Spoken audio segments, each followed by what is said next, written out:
Buenas tardes, bienvenidos a Electoralia Podcast. Yo soy Ricardo Gamundi, director general de la revista Electoralia, y me acompañan David Rex Ochoa, economista por el TEC de Monterrey y maestro en políticas públicas por el ITAM. Por otro lado, Enrique Durán, estudiante de la carrera en comunicación con enfoque en periodismo de la Universidad Ibero. Estamos aquí de nuevo con ustedes, como cada semana. Bueno, de repente hay una semana en que nos brincamos porque alguien se va de vacaciones o tiene chamba. Así es el trabajo de todos, ¿no? Quiero recordarles que este podcast pertenece a la revista Electoralia, que pueden adquirir en su versión digital en nuestro sitio web electoralia.com.mx. Y quiero darles a conocer que ya tenemos, ya salió desde el primeros días del mes de mayo, el quinto número de la revista Electoralia, que ahorita vamos a decirles todo lo que trae.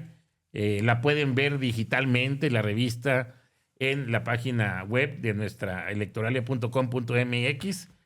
Los invitamos a darle like, a compartir, a comentar y a que nos digan, propongan temas que quieran que tomemos en la revista. Con gusto lo haremos. Y bueno, pues estamos iniciando con este número que le dimos otra portada. Ahora sí, no era el color tradicional de Electoralia, ¿no? Siempre color verde. Ahora sí quisimos sacar una portada diferente. Y bueno, y tiene que ver con las elecciones que acaban de pasar, las elecciones Poder Judicial. Y por eso la portada dice las elecciones en la era digital, ¿no? Me faltó poner aquí el acordeón, pero que fue lo que más funcionó, ¿no? El famoso acordeón, que vamos a hablar de él un poquito, ¿no? ¿Cómo ves, David? Si nos quieres comentar cómo has visto la revista. Pues, ¿cómo están? Primero, ¿Cómo están ustedes? A nuestro público y pues aquí, bien, compañeros. Regresamos. Pues mira, más allá de los temas siempre interesantes, hablan sobre temas sobre la Lotería Nacional, también lo que nos dejó algo o lo que se veía que nos iba a dejar la elección del Poder Judicial. Sobresalen las dos encuestas con las que se ha caracterizado Electoralia y con las que genera opinión pública siempre que publica. Es la encuesta gobernadores, el ranking de gobernadores, y el otro, el ejercicio, el ranking o la calificación que recibe entre aprueba y desaprueba la presidenta, la doctora Sheinbaum, en cada una de las entidades federativas. Creo que es lo más relevante. No sé cuál de los dos temas quieran entrarle. Yo les sugiero que podamos empezar con el ranking de la presidenta en los estados. Y independientemente de lo que pueda llamar la atención la circunstancia particular de cada estado, es altísimo, ¿eh? Sí, o sea, es altísimo. La aprobación que tiene la presidenta es muy alta. En el peor de los escenarios está Jalisco. Coincidentemente, es un estado que no está gobernado por el mismo partido de la presidenta, pero es un 60%, lo cual es altísimo. El que lo aprueba, ¿no? 60%. Y ya con desgastes, ya con algunas crisis, ya con temas complicados en seguridad. No sé en el desmenuzamiento de la encuesta, pero creo que es evidente que uno de los factores, pues la estabilidad económica que se ha manifestado en que los indicadores económicos han arrojado. Finalmente, el tipo de cambio como reflejo de muchas otras cosas y como referencia también, yo me imagino que de gran parte de la población, el que se ha estabilizado a la baja. Pero yo creo, ya mucho más directo, y lo pongo sobre la mesa, creo que la manera en la que ha llevado la relación con los Estados Unidos, principalmente con el presidente de la nación del norte vecina, creo que ha influido en que estos primeros meses de gobierno de la presidenta pues reciba el beneplácito o la aprobación de gran parte de la población, ¿no? Y van a ver, miren, lo que dice David está muy cierto, la aprobación de la presidenta muy alta, y ustedes van a ver también la aprobación y el ranking de gobernadores, y vemos que Claudia Sheinbaum en su clasificación más baja está Jalisco, pero está con un 60%. Y supera muchas de las aprobaciones de los gobernadores en sus estados. Exactamente, o sea, supera a la mayoría de los gobernadores, y vemos cómo en Tabasco, bueno, pues también es donde tiene la mayor aprobación. 80-20. 80-20 y en Jalisco la menor. Y si vemos el rating de gobernadores, vemos a Julio Menchaca en Hidalgo con una aprobación del 64.9, el mayor. Luego Chiapas, Quintana Roo, Aguascalientes, Guanajuato, Tamaulipas, Veracruz, Yucatán, y ahí nos vamos, ¿no? Pero vemos cómo... Y a partir de Puebla, que es el noveno, es donde digamos que está la diferencia, ¿no? Entre abajo del 60, que es lo que trae Sheinbaum, exactamente, ¿no? Que trae Sheinbaum. Pero vemos cómo en el último lugar, bueno, pues está Rubén Rocha. Con Sinaloa. David Monreal en el 31, Tean Villegas en el 30, Lorena Cuellas en el 29, Campeche en el 28. Pero fíjense que hay algo que yo veo aquí siempre. El poder desgasta siempre. Sí. Claro. Cuando entran unos nuevos gobernadores, como han entrado los nuevos gobernadores ahorita que hubo la elección en el 2026, en el 2024, todavía están en esa etapa de ¿cómo le diré yo? En la Pues etapa todavía de... predesgaste. No, de esperanza, Luna de miel. de luna de miel, luna ¿no? de De luna de miel. miel, ¿no? De luna de miel. Pero bueno, pues ya vamos a tener en la siguiente elección 17 estados, entonces hay que ir viendo ahí se viene. cómo se mueven. Pero ese va a ser otro tema de otro podcast.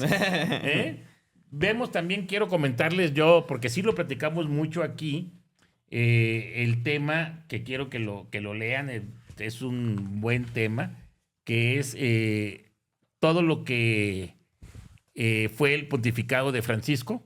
Sí. Que es muy interesante el tema, que los invitamos a que lo lean. Mónica Uribe es doctora en historia, muy buen artículo.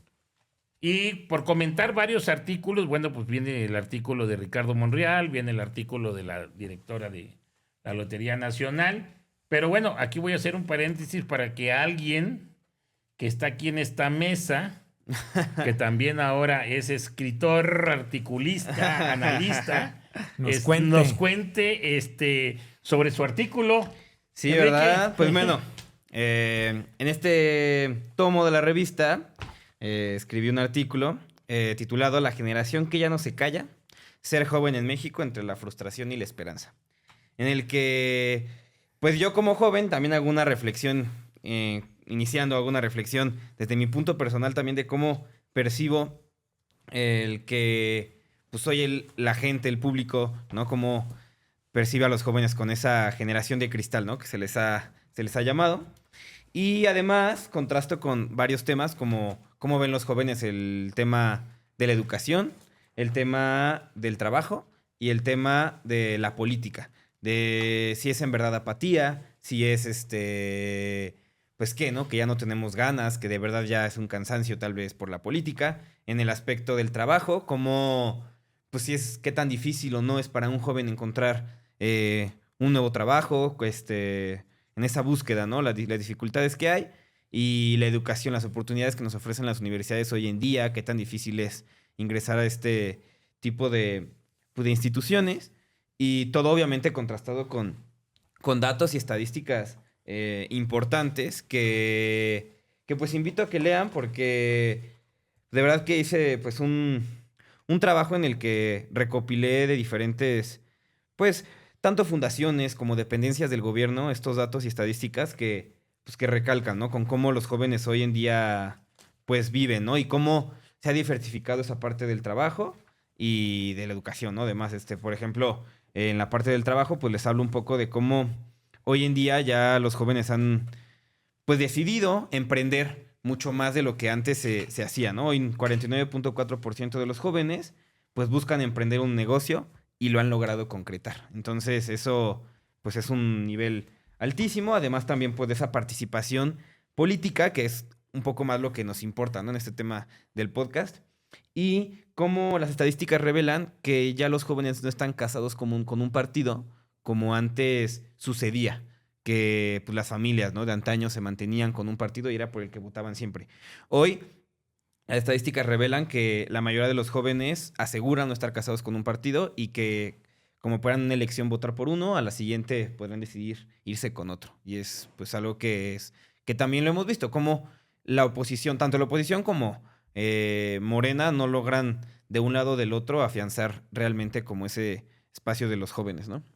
Yo los invito a los jóvenes a que lo lean, a que lean este artículo que escribió Enrique Durán, porque es muy importante y yo lo veo así. Miren, ahorita vamos a tocar el tema más al rato de lo que está pasando en el ámbito mundial con el conflicto Irán, Israel y Estados Unidos, pero... Y todo el mundo habla de guerra, de la palabra guerra, de la palabra guerra, de la palabra guerra, de la palabra guerra. Pero, ¿cómo viven los jóvenes en un México que para mí está en guerra?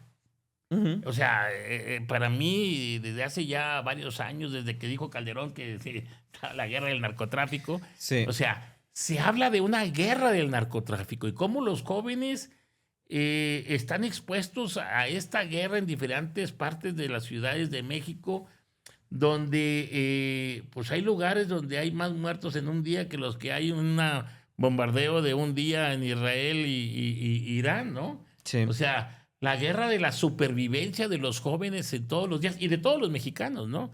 De todos los días en muchas zonas de conflicto en México. Pero es un tema también para analizarlo muy profundo, de esta guerra que se sigue viviendo en México por la paz. Y que yo sí espero que esta guerra por la paz la gane el Estado. Porque el Estado tiene que recuperar esa seguridad que se ha perdido. Sí. Otros artículos, está la confianza del consumidor. Es un artículo escrito por Samuel Espinosa Guillén. Tenemos un artículo escrito por el diputado Bolaños, que es el camino hacia un poder judicial ciudadano, que ya vimos la elección, que ya supimos que ganó el acordeón, y no el de Ramón Ayala, o sea, ganó el acordeón de Morena. Tenemos otro artículo hacia una nueva reforma electoral. Déjenme agarro los lentes, porque si no, ya no leo. No le llego, por Juan Reyes del Campillo. Es un artículo que creo yo que sí urge una nueva reforma electoral. Desde mi punto de vista, hay varios temas pendientes en la materia electoral en México. Yo sí creo en la segunda vuelta, no sé tú, David. Enrique, el tema que todavía está de la reelección, que es un tema que como se trabajó, yo no lo comparto, no lo vi bien. Yo prefiero alcaldías de 8 años okay. o de 6 años a una reelección, porque la reelección lo que provocó fue que se pasaran la estafeta de presidente a esposa y de esposa a hijo, y lo vimos en varias ciudades. Sí. Tema de la nueva reforma electoral, ¿qué opinas? Pues definitivamente que hay mucha tarea pendiente. No sé si precisamente sea el tema de la segunda vuelta o la opción de segundas vueltas o de mínimos en votaciones, mínimos en participaciones y mínimos de votaciones como candado para la consecución de acuerdos. Se ve difícil y bueno, no se puede reformar pensando exclusivamente en el ahora, ¿no? No, claro. Se ve difícil ahorita que aun cuando pongas una segunda vuelta, los resultados, si los pasas bajo esos mismos criterios, el resultado hubiera sido exactamente el mismo en muchos temas, ¿no? Sí. Excepto en revocación de mandato y reforma judicial. Tal vez ¿no? el tema de la participación ciudadana es lo... Creo que hay cosas que no requerirían meterte en un desgaste de una reforma completa al sistema electoral, si como lo platicamos en la última ocasión, se establecen un sistema de castigos o de motivaciones para aumentar la participación ciudadana, ¿no? Es que aumentando la participación ciudadana, es otro punto, es otra circunstancia. Que ahora con la participación ciudadana que hubo en la reforma, en la elección del Poder Judicial, más creo yo en que debe ser voto obligatorio. Sí. O sea, más lo creo, porque bueno, hablamos de reforma judicial, sí, pero pues ¿cuántos votaron? Sí, claro. O sea, ¿cuántos votaron? Pero te digo, antes de una forma electoral, creo que... Quítale el acordeón, o sea, quítale el acordeón y la gente hubiera votado, pues mucho menos, ¿no? O sea, sí, claro. La movilización de los partidos. No, quítale que no hubiera habido elecciones en otros estados. Y luego decimos, no se van a meter los partidos y no, hombre, cállate, o sea, andaban con todos, ¿no? Para sorpresa de nadie. O sea, una elección judicial. Y otro tema es que es costosísimo. O sea, además, es costosísimo. El INE ¿el voto más caro? El INE es una sale estructura... más barato elegir un presidente de la República que a un ministro. O sea, no, claro, sí, por el costo por voto fue altísimo. Fue altísimo. Pero en general, pues, creo que no se equivocan las voces que señalan que el INE es una estructura muy costosa y que no asegura ni motiva de manera correcta la participación ciudadana y tampoco evita en la aplicación de sus procedimientos e interpretaciones en lo práctico de lo que marca la ley en el proceso electoral, tampoco evita ni fraudes ni impugnaciones. Entonces, como primer responsable de la estructura operativa de la elección o de nuestro sistema electoral, hay cosas que revisarle y hay que ser muy, muy críticos sin pensar que poner bajo la lupa al INE es cuestionar la democracia o atentar contra la democracia, claro, ¿verdad? La democracia, pero lo que vimos en esta elección es muy claro, ¿no? Es algo que si se le premiaba al INE en todas las elecciones que ha habido en México e incluso en otros países que se le premiaba al INE, pues era ese sistema, ¿no? En el que los ciudadanos contaban el voto, ¿no? Y pues por primera vez en esta elección, pues ya no se vio eso, ¿no? Entonces, pues creo que sí es un retroceso a lo que venía haciendo el INE en elecciones anteriores. No, o sea, no había custodia de traslado, o sea. Claro. Nada, es completamente, muy mal sabor de boca dejó esta elección del Poder Judicial. Los invitamos también a que lean este artículo del diputado Ricardo Monreal, y es un artículo que a mí me gustó mucho, que es la compleja relación binacional entre México y Estados Unidos y el problema del huachicol. La palabra huachicol, sobre todo los que vivimos en la frontera, yo que soy de Reynosa, Tamaulipas, mi padre que fue petrolero, perforador, pues el término lo conocíamos desde hace mucho, ¿no? Sí. Pero ahora se hizo. El término de huachicol lo conocíamos mucho. Y aquí aborda Ricardo Monreal el tema de pues un problema binacional, o sea, que no es un problema nada más de México, ¿no? Es muy interesante el artículo. Tenemos el artículo de liderazgo con visión al frente de la Lotería Nacional de Ildefonso Aguirre, un buen artículo, y vamos con la aprobación, que ya lo comentamos, de gobernadores, y tenemos un artículo también que nos dio Rafael Pulido Lara, los mexicanos en el exterior fuera de la elección judicial, que fue otro tema, ¿no? Sí. En la elección presidencial, bueno, pues los mexicanos que estaban viviendo en el extranjero votaron por carta o votaron en la embajada. Y ahora, pues no, les dijeron, fíjate que siempre no, ¿no? O sea, ahora no votan, ¿no? Hay otro artículo que escrito por Ramiro Tomar Landa, que son las perspectivas en la regulación de las plataformas de redes sociales, que es un buen tema.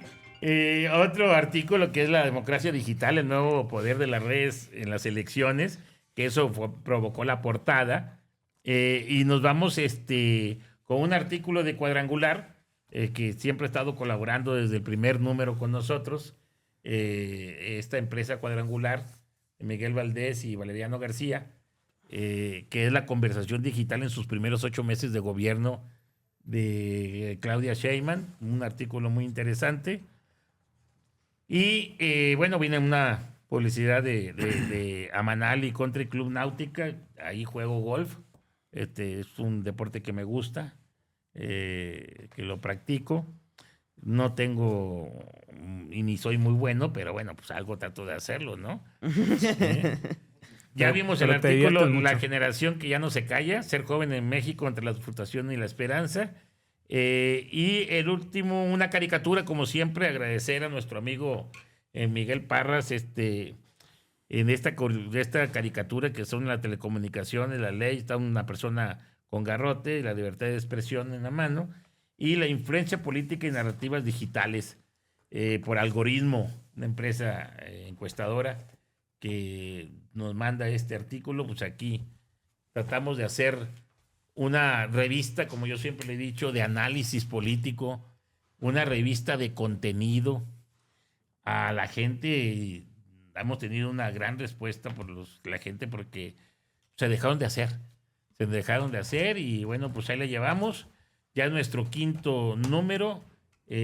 Vamos a cumplir el primer año, una edición especial en el 6º número. Y los invitamos a que la sigan leyendo, a que la sigan comentando y a que nos sigan aportando ideas, temas que quieran que veamos. ¿Qué les parece si entramos al segundo tema? Ya platicamos todo ampliamente sobre la revista y si es un tema que está latente ahorita y que es el conflicto Irán, Israel y Estados Unidos. Les voy a platicar una anécdota, y a lo mejor mucha gente no lo sabe. Me tocó la fortuna de ir a estudiar a Israel, un curso intensivo en seguridad nacional en 2004. Y cuando iba, el primer pensamiento es, puta, siempre está en guerra. Uy, es un país que siempre toda la vida ha estado en guerra. Y yo me imaginaba un país pues en el conflicto constante, ¿no? Y cuando llego a Tel Aviv, lo primero que veo es la modernidad total. De ahí nos fuimos a Nazaret, que es donde estuvimos. Pero la primera percepción a platicar con la gente de Israel, ellos también veían a México en aquel tiempo, pues nos veían con sombrero y con el charro mexicano, ¿no? Y sí llevaba bigote, como siempre, ¿verdad? Pero este conflicto, ahora que ya en aquel tiempo las redes sociales no existían ni nada, o sea, pero este conflicto ya es mucho más latente, ¿no? Y el sentimiento de la ciudadanía al escuchar una posible tercera guerra mundial, que yo no creo para nada. Yo creo que al final de cuentas nadie, por más líder, Putin, Trump, nadie va a querer destruir el mundo. Sí, no, yo creo que o sea, es un conflicto que se tiene que solucionar en la vía diplomática. Bueno, pues también sabemos que las guerras no nada más son por la política, sino también por el armamentismo, ¿no? Claro. Y el costo que hay de todo. La economía, entran muchos factores, ¿no? En aquel tiempo petróleo, bueno. Ahorita ya Trump dijo que estaba listo para firmarse la paz. Esperemos que estos días... Hoy hay reunión de la OTAN. Uh-huh. Hoy hay reunión de la OTAN y vamos a ver qué pasa. ¿Qué se decide? ¿Qué ves tú y cómo ves este conflicto en relación a la posición en México? Desde México. Pues desde México, el principal, creo que, afectación que podemos ver puede ser el tema de lo que se habla ahorita con el petróleo, ¿no? Ese posible cierre del canal de Osmuz, si no recuerdo bien el nombre, que controla Irán y por donde pasa el 20% del petróleo de todo el mundo, es algo que puede repercutir económicamente en gran parte, ¿no? de nuestro nuestro planeta, ¿no? O sea, de varios países. En el tema de redes sociales, pues tú lo mencionaste, este conflicto y ya los últimos que hemos visto en esta era, ya las noticias llegan al instante, ¿no? Y también las fake news, ¿no? Y esto que se está compartiendo Es muy importante lo que acabas de comentar. Sí, o sea, eso que se está compartiendo hoy en día, tú lo mencionaste, de si hay una posible tercera guerra mundial, que como tú dices, la verdad es que a mí me parece algo descabellado hasta ahora. Realmente lo que hemos visto pues sí son bombardeos, pero son cosas más específicas, ¿no? O sea, estos laboratorios donde pues Irán intentaba fabricar esta pues, arma nuclear y demás, ¿no? Pero no vemos unas batallas, no sé, cuerpo a cuerpo, no vemos a militares en tierra atacándose, o sea, no vemos ese tipo que es lo que llegaría a escalar, ¿no? A una tercera guerra mundial. Ahorita estamos viendo algo más concreto, ¿no? Y que fue claro, ¿no? Él fue desmantelar el sistema de armamento nuclear de Irán, ¿no? No, y es muy importante, fíjate, lo que comentas y el dato, o sea, en el tiempo que lleva el conflicto, van 959 muertos. Uh-huh. Pues en los mismos tiempos hay mucho más muertos en México por la guerra del narcotráfico y el tema de... Claro. O sea, hay mucho más muertos en México que en la guerra del conflicto Irán-Israel. Fíjate que es muy importante el comentario que comentaste sobre el tema de las redes sociales. Trump dice, atacamos las bases en Irán, pero no se ve, y yo no he visto todavía en las redes sociales, un antes y un después de esa fotografía. O sea, cómo estaba antes y cómo está... ni la cámara... ¿Cómo quedó? O sea... Ni las cámaras, las grabaciones de los misiles cuando van de misiles de impacto de profundidad. Uh-huh. Eso me hace pensar que las instalaciones estaban en el subsuelo. Claro. En el subsuelo, ¿no?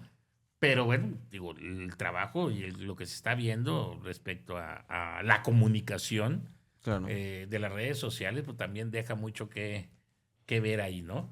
No, y han sido... David, ¿tú qué opinas? Pues no es un tema fácil, tampoco soy experto. No somos expertos nadie, no, claro. Experto en geopolítica. Uh-huh. Pero lo que sí es un hecho es definitivamente cada vez el riesgo de las fake news para influir en la opinión pública es más grande, ¿no? Segundo, creo que no son pocos los analistas que han señalado que esto parece tener rasgos de un baile bien sincronizado, ¿no? Sí. Te digo que te voy a atacar, te ataco. Me dices dónde me vas a atacar, me atacas. Sí. Y de nuevo, las cifras parecen no corresponder con la cantidad de misiles, ¿no? Que se han tirado. Sí, al poder que todas las partes hablan que están desplegando. Lo que sí es, creo que los verdaderos daños, sin demeritar ni una sola vida, los verdaderos daños pueden ser más hacia adentro de las naciones, de cómo manejen o cómo... El aspecto del costo armamentístico, porque al final de cuentas, o sea, dices tú, ¿cuántos misiles se han enviado? Pero la guerra está en el cielo. Misiles contra antimisiles. Pero sin de nuevo, y tampoco sin despreciar esas cantidades, yo me refiero más a cómo socialmente pueda este tipo de decisiones, que también algunos legisladores han dicho que pues es anticonstitucional porque no pasó por los procedimientos que están marcados en su normativa, en su reglamentación, en la Constitución, hasta la Constitución. ¿Qué tanto estas situaciones hacia adentro de las naciones puedan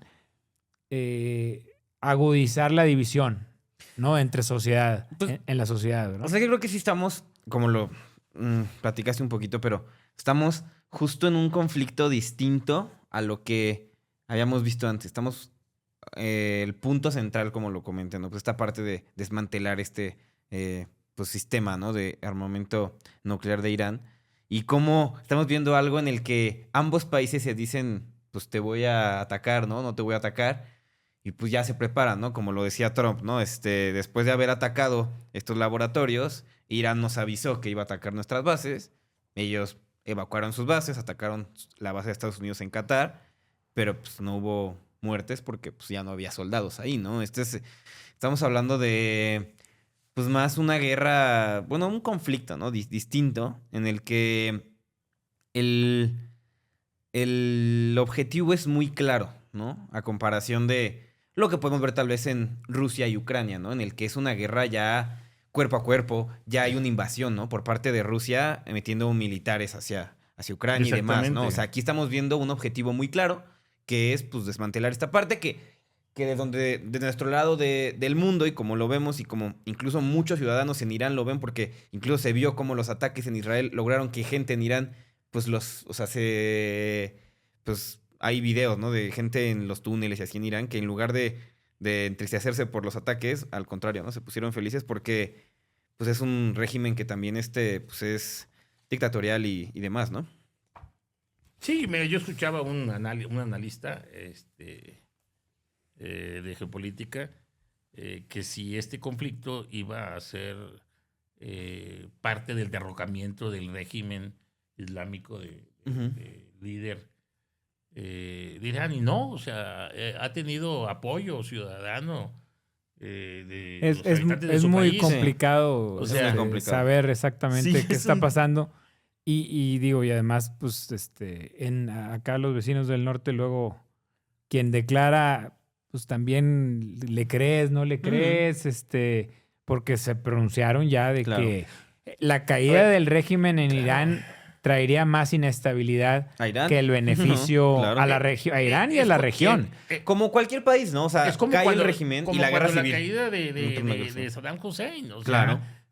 La guerra de Irak, que todo el mundo decía, bueno, es que estaban produciendo bombas y pues hasta armas de destrucción masiva. Armas de destrucción Por lo masiva. menos cuidaron un poquito mejor el lenguaje, ¿verdad? Mucho más amplio. Y no hablar de nuclear. Pero hablaron de la OTAN, de hacer un reporte, y pues nunca hubo reporte. Nunca hubo. Cosa. Aquí están, ¿no? Sí hay, bueno. Es un tema que vamos a seguir viendo, es el tema que está predominando ahorita. Por eso lo quisimos traer a este podcast. Y agradecerles a todos ustedes por escucharnos. Recuerden que pueden encontrar todos nuestros episodios en Electoralia Podcast en YouTube.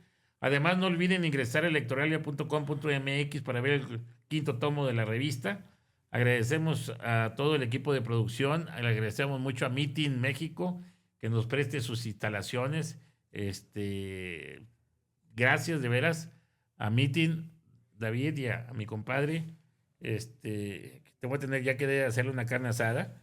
A ver cuándo. Que ya debes como 3, pero no. Ya pasa debo nada. como 3, ¿verdad? Como 3. La próxima semana, pues yo no voy a estar. Me va a tocar a mí las vacaciones. Tú ya las tuviste. Ya, ¿verdad? Ahora nos toca a David y a tu servidor. Pero vamos a tratar de hacer el podcast virtual. De alguna forma. De alguna forma vamos a estar realizando el podcast. Y agradecerles de veras todos sus comentarios. Darle las gracias por escucharnos, por vernos. Y no dejen de comentar en electoralia.com.mx el podcast. Muchas gracias y buenas tardes a todos. Gracias. Gracias.